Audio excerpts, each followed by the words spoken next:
তাহলে এটা ষড়যন্ত্র। তোমাকে বড় লোকের ছেলে দেখে টাকার লোভে ওরা বাটপারি করে এগিয়ে দিয়েছে। আর কোনো বাটপাড়ার মেয়ের জায়গা আমার বাড়িতে হবে না।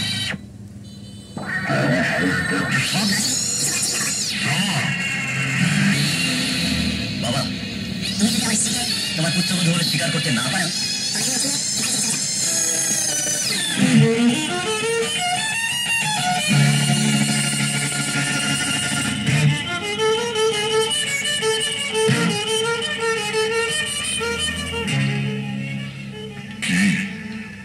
অহংকার করে বলেছিলি আমি যা বলবো তাই হবে।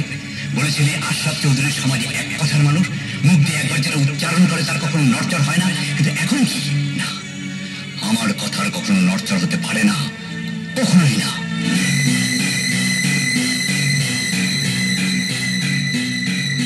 টাকা, এত টাকা দিয়ে আমি কি করব? এই টাকা নিয়ে তুমি আমার ছেলেকে ছেড়ে চলে যাবে। আপনি ভুল করছেন। আমরা গরিব হতে পারি, বাটপার নই। আমাদের টাকার অভাব থাকতে পারে, টাকার লোভ আমাদের নেই। আপনার কাছে টাকাটাই সবচেয়ে বেশি মূল্যবান। আমার কাছে টাকার চেয়ে অনেক বেশি মূল্যবান অন্য কিছু। কি সেটা? আমার প্রেম, আমার ভালোবাসা। টাকার চেয়ে ভালোবাসা যদি বড় হয়, প্রমাণ দাও। চলে যাবে এই বাড়ি ছেড়ে, এই ধন সম্পদ ছেড়ে। পারবে? পারবে যেতে? পারবো, সব ত্যাগ করে আমি চলে যেতে পারবো। কিন্তু আমার ভালোবাসাকে ত্যাগ করে নয়, আমার ভালোবাসার মানুষটিকে আমি সঙ্গে নিয়েই যাব। ওকে তুমি নিয়ে যেতে পারবে না, ও আমার সন্তান। সে আমার স্বামী, আমি তার পিতা। আমি তার স্ত্রী। সন্তান ছাড়া পিতার বুক শূন্য। স্বামী ছাড়া স্ত্রীর জগৎ অন্ধকার। আমি তোমার কাছে হাত জোর করে মিনতি করছি মা। আপনি গুরুজন, আপনি আমাকে পাপে করবেন না। জামাই যদি এভাবে তোমার সাথে চলে যায় তাহলে আমি শেষ হয়ে যাবো। আমার মান সম্মান চলে যাবে, সমাজে আমার উচ্চ মাথায় মৃত্যু হয়ে যাবে। তোমার আত্মহত্যা ছাড়া আমি করতে চাই না।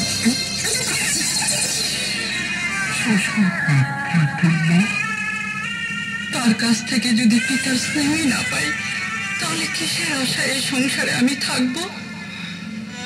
আমি আপনাকে কথা দিচ্ছি বাবা, এক স্ত্রীর বুক খালি হয়ে গেল, এক পিতার বুক আমি খালি হতে দেব না।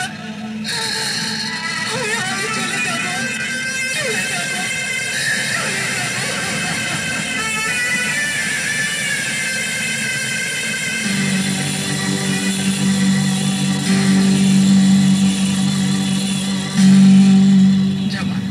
আমাকে খুঁজে তুমি পাবে না।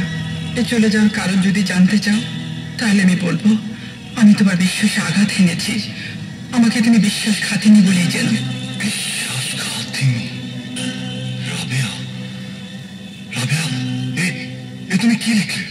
একটি ছোট্ট চিঠি। সেই চিঠিতে লেখা কয়েকটি কলমের আঁচড়। এক নববিবাহিত স্ত্রী স্বামীকে ছেড়ে চলে যায় শ্বশুরের মান রক্ষা করতে, ভুলে যায় আভিজাত্যের কাছে প্রেমের কথা, চলে যায় স্ত্রী।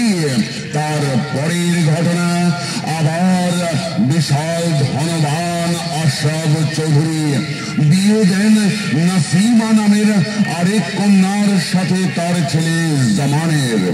এক স্ত্রী রাবিয়া চলে যায়, ঘরে আসে এক স্ত্রী নাসিমা। ঘটনার এখানেই যবনিকা। পর্দা পড়ে যায় মঞ্চে, বন্ধ হয়ে যায় চরিত্রগুলোর চেহারা। পরবর্তী চরিত্র নতুন রূপে, নতুন দিনের নতুন সূর্যের সাথে ভেসে ওঠে। আরেক স্থানে, আরেক